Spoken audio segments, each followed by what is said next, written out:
And let's think for a moment about men and women's sports. Are you comfortable with a biological male beating up a woman in boxing? How about a man sharing locker rooms, prisons, and even beds with female high school athletes on road trips where the women are silenced if they dare to object? The scary part is that sensible people, including many sensible Democrats and liberals, are being silenced. If they can cancel Shoutdown and attempt to silence J.K. Rowling, the brilliant novelist who created Harry Potter, once adored by the left, they will absolutely try to silence you. And you don't have the fame and fortune that she has to defend yourself. The truth is that Harris is absolutely radical in her support of transgender rights, even over the rights of her own biological gender. Here's a headline from Washington Stand on August 4th. Olympic boxing controversy shows where Kamala's anti-woman policies will lead.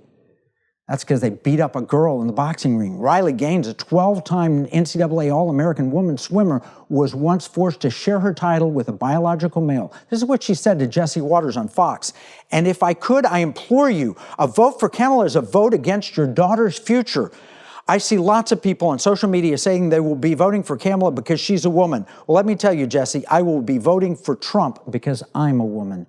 On her podcast, Gaines went even further, warning that a Harris presidency would put Biden's gender policies on steroids. She calls a Harris win a scary thought, not just for women, it's a scary thought for humanity itself. Really, as a woman, it does make me fearful. It makes me fearful for my younger sister. It makes me fearful for a daughter of my own one day. And I will be voting for President Trump because I care about my daughter's future. Okay, so we've covered the life or pro-choice death issues. And sex comes before that choice. What comes before sex? How about lust? Here's the question. Do you want pornography in taxpayer-funded schools? That's happening now, and Harris won't support it. Of course, they couch their support as opposition to book banning. PragerU did a video with Aldo as a man on the street where he took the books to the streets of California. He interviewed people 100% opposed to banning books. Let's see what they found. No. What did you say? No. They should ban these, you're saying? No, I don't think we should ban books on sex education or... I don't think they need to have these in like an elementary school. Exactly. I don't want my kids seeing that. Do you have any kids? I do, I have two. Well, how would you feel if you knew that your kid's library had these books available? I don't think I'd be happy about it because I would rather speak to my children about those things. And not that they shouldn't learn those things at school, but maybe not in this way. I'm really against any books that have any type of an agenda to, educate children about issues that they shouldn't even be thinking about or talking about. The question is, should parents have a right to dictate what material their children consume in public schools? Yes. Yeah. Why?